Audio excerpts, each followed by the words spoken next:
I'm sure you'll probably all agree that it wasn't difficult to follow the account that Sharon read for us, the account of what happens in today's verses. So in retelling the story, I think we can probably move quite quickly today. I don't need to retell it all. It's fairly straightforward. But as we go through today's passage, please look out for what we learn about God and about how he cares for his people, and also about how you and how we ought to live as a result. Now, Alan Ross, whose commentary I've found very helpful in this series, Alan Ross summarises this whole episode and summarises its overall message in just one sentence. And it goes something like this.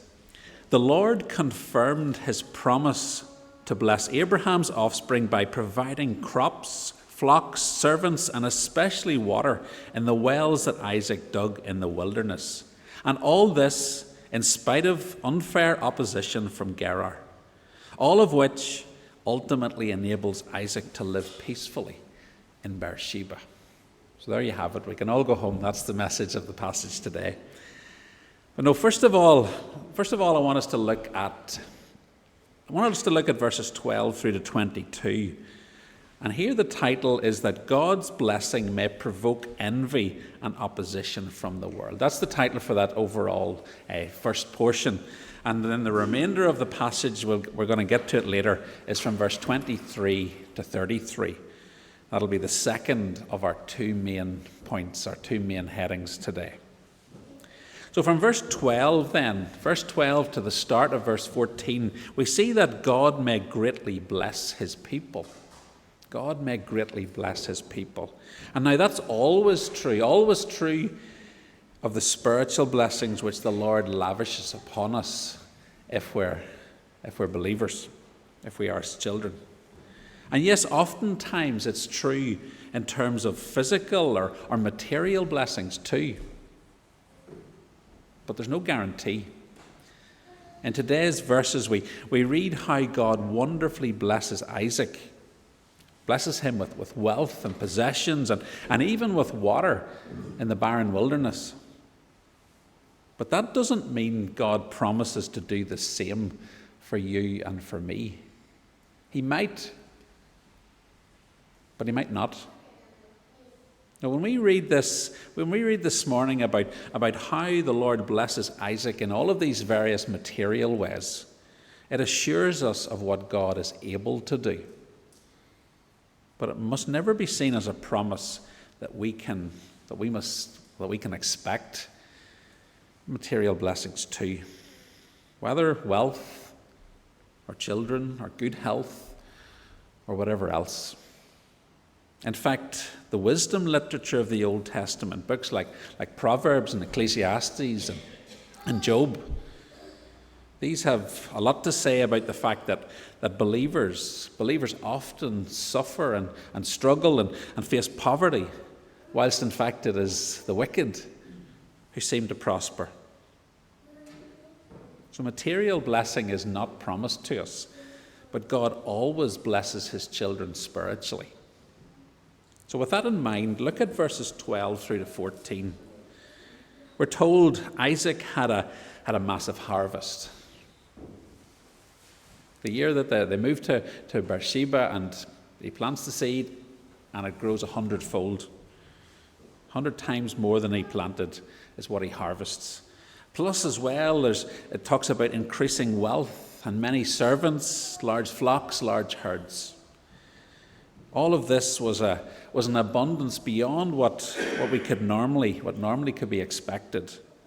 And that's because it was God's doing. Just look at the end of verse 12, which tells us that Isaac was prospering because the Lord blessed him. And this explanation is extremely important because it lets us know that God is the one behind Isaac's repeated good fortune throughout this passage today. Even, we're going to see later on, even the pagan king Abimelech, even he recognizes that Isaac's God is the reason why everything Isaac does goes well. So if God may greatly bless his people, as our heading on the screen says, which is certainly true in the life of Isaac, then it shouldn't surprise us. Well, what happens next shouldn't surprise us. Should be no surprise whatsoever. In verses 14 then through to 22, we see that the world may envy the blessing. So this section, it starts with us being told that the Philistines, they envied Isaac because of his growing wealth. And then there are all these accounts of various wells, etc. Wells being dug by Isaac, with all except the last one producing jealous opposition from the Philistines. Now the envy being described here is intense jealousy. It's a strong desire for what someone else has, the kind that forces people to take action, either to get it for themselves or to stop someone else having it and enjoying it. That's what jealousy and envy does. And that certainly seems to be the motivation driving the Philistines as they oppose Isaac. The first conflict over the wells, it comes over the wells that Isaac had dug years earlier. So the Philistines, they hated so much seeing Isaac prosper that they filled those wells that he was using, filled them with earth. And they did this to hinder his growing wealth. In fact, better still, they wanted to reverse it. You can almost imagine them muttering to themselves, let's see how well Isaac does now. But they didn't stop at that. No, Abimelech, the Philistine king, he forces Isaac and all of his household and all of his flocks and herds, forces them to move away from Gerar to a neighboring valley. So Isaac finds himself with all of his household and all of his animals, thirsty animals, in the wilderness with no water. So Isaac has his servants, has them reopen the wells that Abraham had previously dug in that same region. Now, we're not told why those wells had been filled in by the Philistines. Perhaps after Abraham had died, maybe they had stopped supplying water. We don't know. Or maybe the Philistines thought that ownership of those wells. You remember there was a whole negotiation between Abraham and the predecessors of Abimelech. Maybe they didn't think that the ownership of those wells should pass from Abraham to his heir. Simple thing is we don't know, we can't know for sure. But whatever the reason, whenever Isaac's servants dug down in search of water, the Lord ensured that they found fresh water.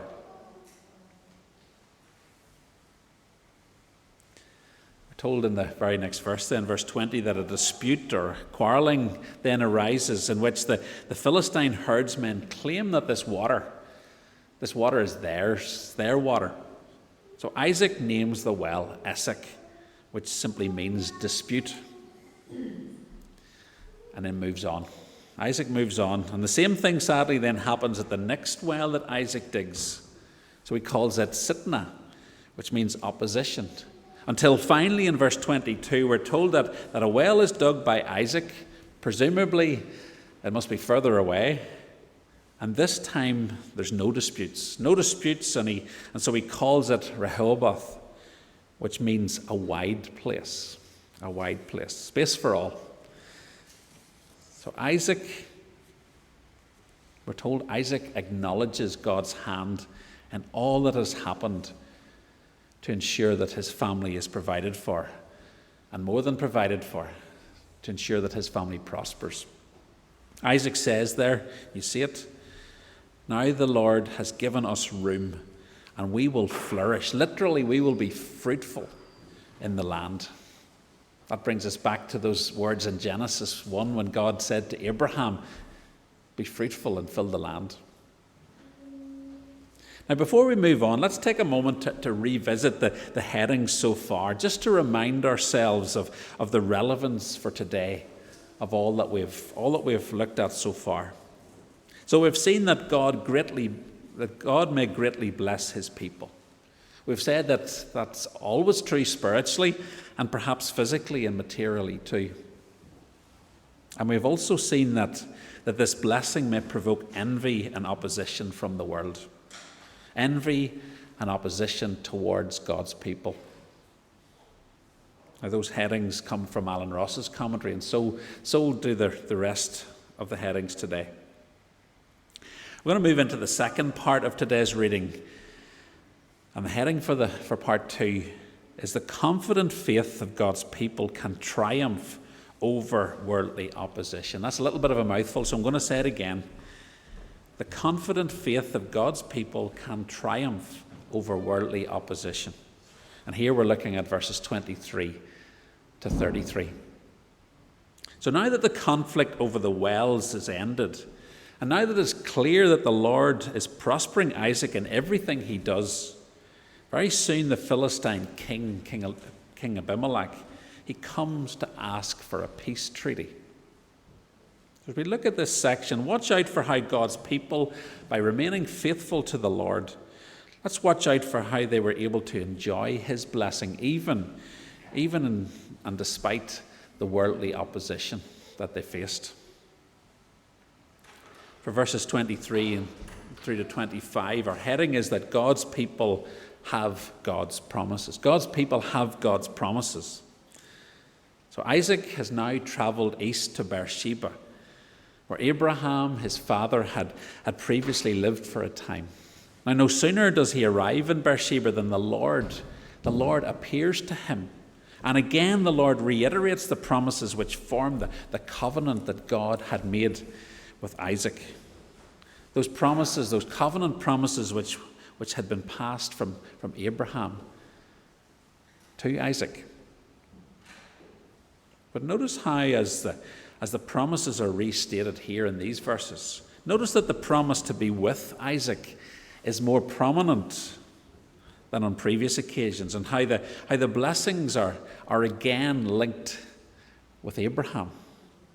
This is almost certainly a reference to Abraham's faith. Abraham, who you'll remember, trusted God, and it was credited to him as righteousness. So now it's Isaac's turn. It's Isaac's turn to continue in that same faith, trusting in those same promises of God. That must have been so reassuring for Isaac to have had the Lord appear to him again and to declare again the promises to bless his covenant family line. And just like Abraham had done back in chapter 12 of Genesis, Isaac builds an altar to worship God, and then he calls upon the Lord in prayer. All sure signs that Isaac shares the faith of his father. Next then, for verses 26 through to 31, our title is that God's presence was acknowledged by Abimelech. And I guess we also want to think about whether God's presence among believers today and the blessings that we experience, we want to think about whether God's presence and blessing is ever noticed by the world around us. And hopefully we'll realize that it should be. But here in Genesis chapter 26, God's presence with Isaac was definitely being noticed by the Philistines. So much so that Abimelech goes to Isaac. Now understandably, Isaac is surprised. He thought Abimelech hated him, and he was right to think that, because after all, Abimelech had more or less chased him, forced him to leave Gerar. Now Isaac says all of this to Abimelech and to the delegation who were with him. And that's when it becomes clear what they're up to. They answer Isaac at verse 28. We saw clearly that the Lord was with you, so we said, there ought to be a sworn agreement between us and you. Let us make a treaty with you that you will do us no harm. What has happened? What has happened is that the Philistine king and his officials have realized that Isaac's God is with him, that Isaac's God is blessing him, so that no matter what they do to Isaac, whether it's blocking up wells or anything else, Isaac still prospers. Nothing they did could hinder the blessings of God upon Isaac. And they really didn't want to be enemies with this guy who has such a powerful God in his corner and caring for him. That's the real motivation for requesting this peace treaty. What's very bizarre, though, is how they claim to have done nothing but good. They've done nothing ever to harm Isaac. Now, Isaac must have had a very puzzled look on his face when they made such a ridiculous claim. But Abimelech and his buddies, they're desperate to have this sworn peace agreement with Isaac. And it seems they've no problem putting their own spin on past events. They'll do that, and do that gladly, if it might weaken any reason Isaac would have for turning them down, for saying no. But put yourself in Isaac's shoes. Not having the Philistines causing him trouble, that would certainly be a positive step. And so Isaac agrees to their request. So they eat together. At that time, that was part of how most agreements, that's how most deals were made. Then they swore oaths to each other, promising peace, and then Abimelech leaves. It seems the Lord is not only prospering Isaac by multiplying his flocks and herds, etc., and not only is the Lord providing for Isaac by providing and ensuring that he has water, etc., but the Lord has also now secured peace for Isaac by removing the greatest threat to his safety, which was conflict with these Philistine neighbors. What we need to realize is that God is still at work today. He's still at work to bless his people. As we've already said, God blessing us might not be physical, might not be material in the way that we see him blessing Isaac. But the Lord is always at work to ensure our ultimate spiritual good. In a moment I'm going to read those verses from Romans 8 that we've shared before during this series in Genesis. Verses which speak of God working in all things for the good of his people. But first of all, let's see what else the Lord has in store for Isaac. And well, surprise, surprise, it's more blessing. As we turn to the final two verses of today's reading, verses 32 and 33, we witness that God's people will enjoy God's blessing. So on the very same day that Abimelech leaves, Isaac's servants come to him with the news that the well they've dug has been successful. They've found water. So I hope by now we're all getting the picture. Everything Isaac attempts is successful. And don't we wish that was true for us? But everything that Isaac attempts is successful. And why? Well, because the Lord is with Isaac to bless and prosper him. It was because the Lord was with Isaac and had promised to bless Isaac. That's why we see him thriving so much. And no matter how much opposition Isaac faced, he continued to thrive. The more the Philistines denied him access to water, which should have resulted in his flocks and herds dying.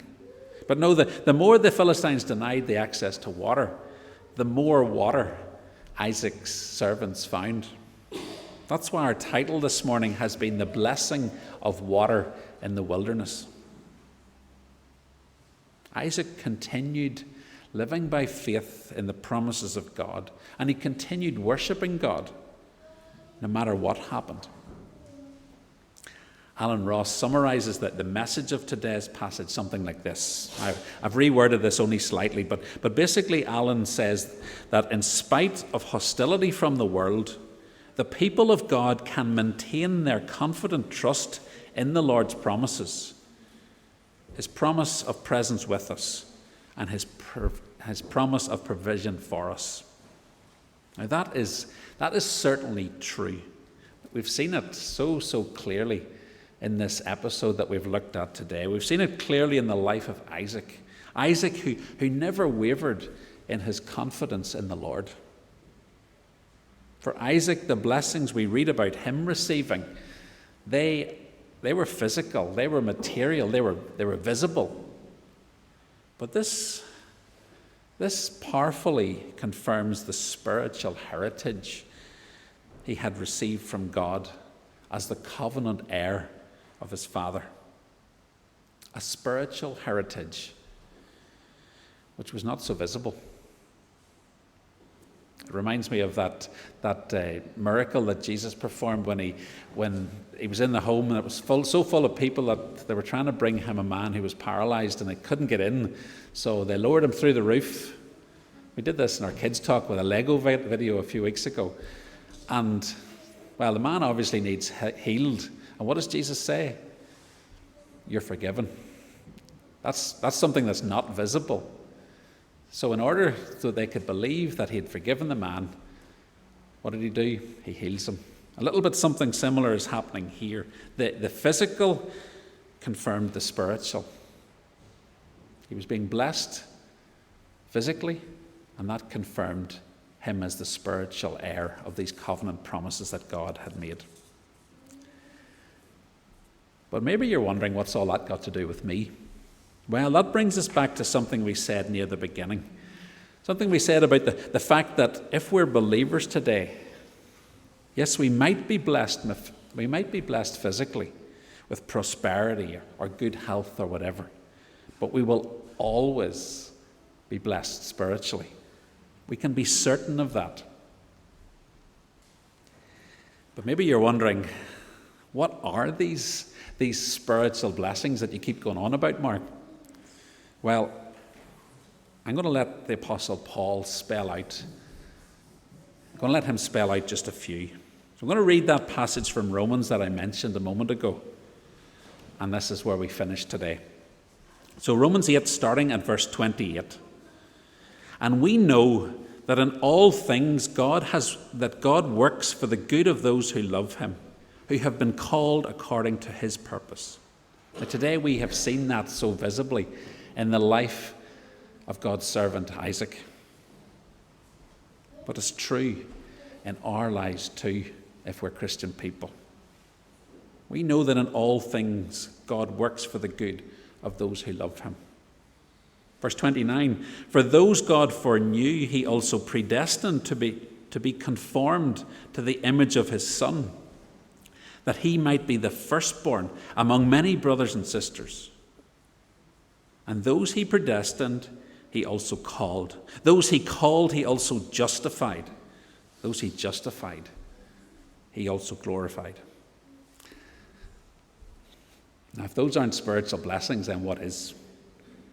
Verse 31, what then shall we say in response to these things? If God is for us, who can be against us? So remember that the next time you face opposition as a believer. That's where the verse is on the screen end, but I'm going to keep reading.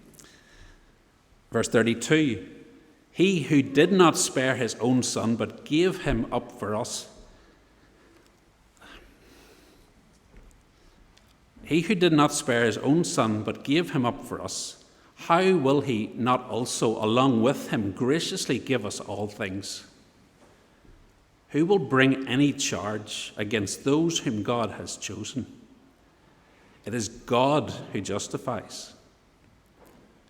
Who then is the one who condemns? No one. Christ Jesus, who died, more than that, who was raised to life, is at the right hand of God and is also interceding for us. Who shall separate us from the love of Christ? Shall trouble or hardship or persecution or famine or nakedness or danger or sword? No. In all these things, we are more than conquerors through him who loved us. For I am convinced that neither death nor life, neither angels nor demons, neither the present nor the future, nor any powers, neither height nor depth, nor anything else in all creation will be able to separate us from the love of God that is in Christ Jesus. And those are just some of the spiritual blessings which are ours in Christ.